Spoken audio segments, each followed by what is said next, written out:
আসসালামু আলাইকুম।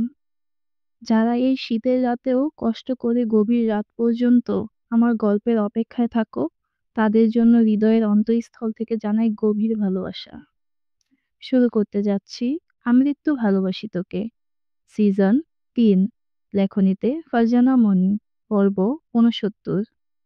ইফতার শেষে ওরা ২ জন রেস্টুরেন্ট থেকে বের হলো। গাড়িতে উঠে বসে ফিদা প্রশ্ন করল, আহিয়ান ভাই, আমরা কি এখন বাড়িতে চলে যাব? আহিয়ান কিছুক্ষণ শান্ত দৃষ্টিতে ওর দিকে তাকিয়ে রইল। তারপর আচমকা ফিদার বাহু টেনে কাছে এনে থুতনিতে জোরে একটা কামড় বসিয়ে বলল, আমি তোর ভাই। মেয়েটা মৃদু চিৎকার দিয়ে বলল, উফ, ব্যথা পাচ্ছি আহিয়ান ভা। সিধা নিজের ভুল বুঝতে পেরে তৎক্ষণাৎ ২ হাতে মুখ চেপে ধরল। আহিয়ান তপ্ত দৃষ্টিতে তাকিয়ে বলল, তোর কি আরেকটা বাইট দরকার? মেয়েটা চোখ গোল গোল করে তাকিয়ে ২ হাতে মুখ চেপে মাথা ২ দিকে নাড়িয়ে বোঝালো, না, তার দরকার নেই আর। আহিয়ান মৃদু হাসল। তারপর বলল, আর জীবনেও ভাই বলবি? সিধা মুখটা একটু কাদো কাদো করে বলল, তাহলে কি বলে ডাকবো? আহিয়ান সরাসরি বলল, আহিয়ান বলে ডাকবি? মেয়েটা নিচের দিকে তাকিয়ে লাজুক কণ্ঠ বলল, আমি নাম ধরে ডাকতে পারবো না। ওর কথা শুনে আহিয়ান মৃদু হেসে বলল, তাহলে ওগো, হ্যাগো, শুনছো গো, এগুলো বলে ডাকতে পারিস। এতে অবশ্য একটা লাভ আছে। বিবাহিত বিবাহিত একটা ফিলিংস আসবে। সিদা বোধ লজ্জা পেল খুব, তাই কথা না বাড়িয়ে গাড়ির কাচের বাহিরে তাকিয়ে রইল। আহিয়ান মেয়েটাকে আর ঘাটালো না। ওদের গাড়িটি রাতের শহরের রাস্তা দিয়ে এগিয়ে যাচ্ছে। গাড়ির ভেতরে পিনপতন নীরবতা। নীরবতা ভেঙে হঠাৎ আহিয়ানের ফোন বেজে উঠল। সে কল রিসিভ করে স্পিকারে দিল। আসসালামু আলাইকুম পাপা। ওয়ালাইকুম আসসালাম। কোথায় তোমরা? এই তো, ইফতার করে বের হলাম। কেনাকাটা শেষ হয়েছে? কখন বাড়ি ফিরবে? আহিয়ান গাড়ি ড্রাইভ করতে করতে তিধার দিকে তাকিয়ে বলল, ২টা মেয়ে মানুষ সাথে দিয়েছ। এতক্ষণ যা যা বলেছে সবই কিনে দিয়েছি। কেনাকাটা শেষ করে ইফতার করলাম। এখন সিধা বলছে ওর আরো কি কি লাগবে, তাই আবারও শপিং মলে যাচ্ছি। ফিরতে একটু দেরি হবে। ওর কথা শুনে সিধা চোখ গোল গোল করে তাকিয়ে আছে। লোকটা কত সহজে তার নামে মিথ্যা বলে দিল। তখনই ফোনের ওপাশ থেকে আবির বলল, ঠিক আছে, কেনাকাটা শেষ করে ওদের নিয়ে সাবধানে বাড়িতে এসো। আচ্ছা পাপা, বলেই আহিয়ান ফোনটা কেটে দিল। সিধা এতক্ষণ এমন একটা ভাব নিয়েছিল যেন কল কাটলেই আহিয়ানকে চিবিয়ে খাবে। কিন্তু রাস্তার পাশে কিছু একটা নজরে পড়তেই সিধার অভিব্যক্তি পাল্টে গেল। সঙ্গে সঙ্গেই ঠোঁটের কোণে হাসি টেনে আহিয়ানের বাহু ঝাঁকাতে ঝাঁকাতে বলল, এই শুনুন না, গাড়ি থামান প্লিজ। আহিয়ান সেদিকে না তাকিয়ে বলল, এভাবে জাকাচ্ছিস কেন? অ্যাক্সিডেন্ট হয়ে যাবে। কিন্তু তিধা শুনল না। ও যে কোনো মূল্যে গাড়ি থামাতে চায়। অবশেষে একটু ফাঁকা জায়গা দেখে আহিয়ান গাড়ি সাইড করল। বিরক্ত চোখে তাকিয়ে বলল, কি সমস্যা? এমন কেন করছিস? সিধা আদুরে ভঙ্গিতে বলল, শুনুন না। মুহূর্তেই আহিয়ানের দৃষ্টি শীতল হয়ে এলো। কোমল কণ্ঠে বলল, বলো। মেয়েটা মিষ্টি আবদার করে বলল, চলুন না, ফুচকা খেতে যাই। আহিয়ান অবাক কণ্ঠে জিজ্ঞেস করল, এখন? হুম, ওকে।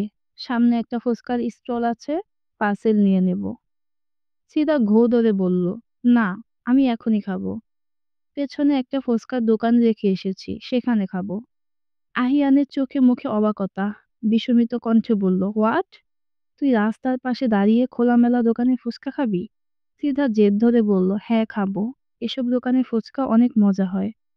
আহিয়ান কণ্ঠে গাম্ভীর্য এনে বলল, এখান থেকে খেতে হবে না। এখানের ফুচকা মজা নয়, বরং আনহেলদি হয়। আনহেলদি ফুড স্বাস্থ্যের জন্য ক্ষতিকর।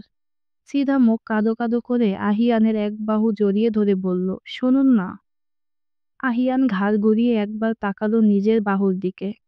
তারপর ঘোর লাগা কণ্ঠে বলল, আমাকে সিডিউস করার চেষ্টা করছেন মিসেস খান? সিধা সঙ্গে সঙ্গে ওর হাত ছেড়ে দিল। অতঃপর আমতা আমতা করে বলল, না মানে, চলুন না প্লিজ।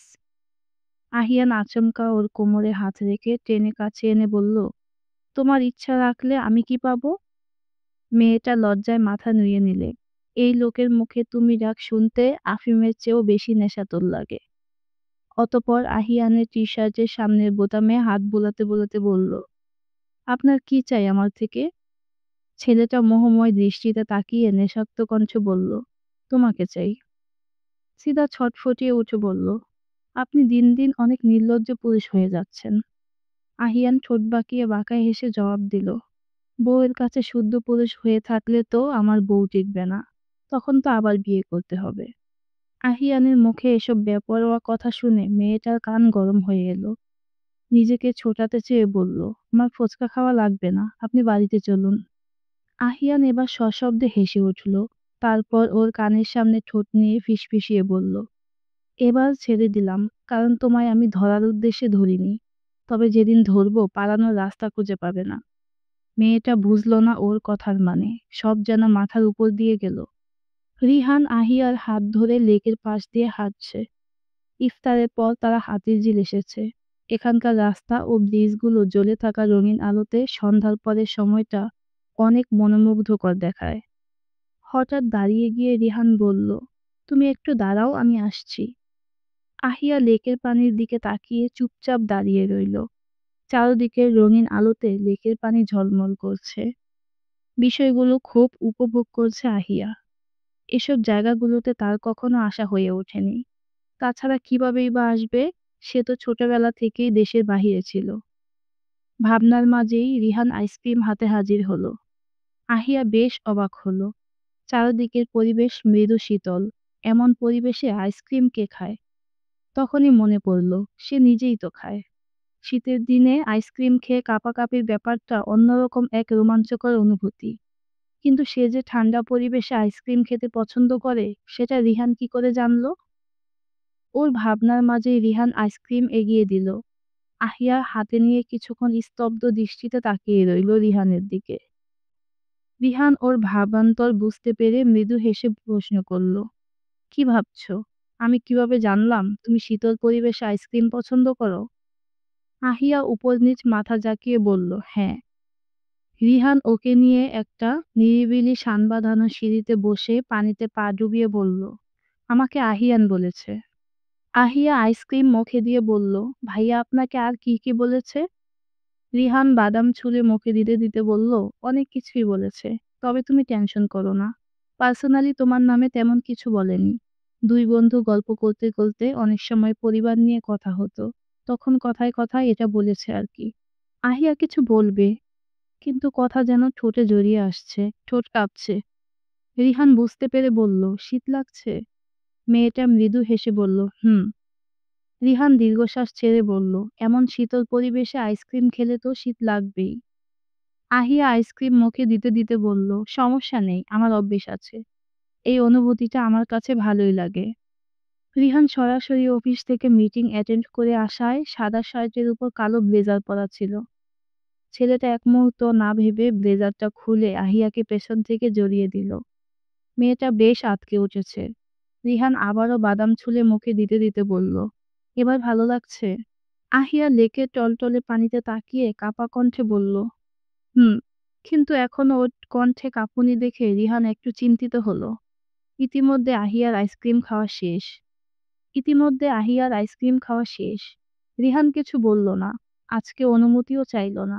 আহিয়ার দিকে চেপে গা ঘেঁষে বসে ওর ঘাড়ের পেছন দিয়ে হাত নিয়ে নিজের দিকে টেনে আনলো। মুহূর্তে আহিয়ার মাথা ঠেকল রিহানের বুকে। এক হাতে বুকের মাঝে শক্ত করে চেপে ধরে বলল, আহিয়া পাখি। আহিয়া কাঁপা কণ্ঠে জবাব দিল, হুম। তোমায় খুব ভালোবাসি। আহিয়া রিহানের বুকে লজ্জায় গুটিয়ে আছে। ওর সাদা শার্টের বোতামে হাত দিয়ে নাড়াচাড়া করতে করতে লাজুক কণ্ঠে বলল, আমিও। ছেলেটা আরেকটু শক্ত করে জড়িয়ে ধরে ওর কপালে গভীর একটা চুমু দিল। মুহূর্তেই যেন আহিয়ার সারা শরীরে বিদ্যুৎ খেলে গেল। রিহান নিজেও টের পাচ্ছে মেয়েটার শরীরের কাঁপুনি। রিহান দুষ্টু কণ্ঠে বলল, তোমাকে আজকে আমার বাড়িতে নিয়ে যাব। খান বাড়িতে আর ফিরতে হবে না। চলো আমরা বিয়ে করে নেই। আহিয়া ওর বুক থেকে মাথা তুলে কিছু বলতে চাইল, কিন্তু রিহান সেই সুযোগ দিল না। নিজের বুকে চেপে রাখলো ওর মাথাটা। অতঃপর কানের সামনে ঠোঁট নিয়ে ফিসফিসিয়ে বলল, তোমাকে বুকে নিয়ে প্রতিটা রাত ঘুমাতে চাই। ঘুম থেকে উঠে তোমার মিষ্টি চেহারাটা দেখে দিন শুরু করতে চাই। অফিস থেকে ফিরে তোমার হাতের বানানো কফি খেয়ে সকল ক্লান্তি বিলীন করতে চাই। আহিয়া পাখি, বিয়ে করবে আমায়? আহিয়া চোখ বন্ধ করে মৃদু কণ্ঠে উত্তর দিল, করব। ৩ দিন পর ঈদ। ঈদের পর আঙ্কেল আন্টিকে বিয়ের প্রস্তাব নিয়ে পাঠাবেন। আমি অপেক্ষায় থাকবো আপনার ঘরণী হওয়ার। রিহান আহিয়ার আঙ্গুলে একটা ডায়মন্ড রিং পরিয়ে দিল। আচমকা কাজে মেয়েটা বেশ ভড়কে গেছে। রিহান ওর হাতটি নিজের হাতে নিয়ে আলতো করে ঠোঁট ছুঁয়ে দিয়ে বলল, এই যে এখন আমাকে জ্বালাচ্ছ, সেটা শাস্তিস্বরূপ। বিয়ের পর এক রাতও বাপের বাড়িতে থাকতে দিব না, মনে রেখো। আসসালামু আলাইকুম। মাঝে মাঝে গল্প দিতে অনেক রাত হয়ে যায়, তার জন্য আমি আন্তরিকভাবে দুঃখিত। সবাইকে আল্লাহ হাফেজ।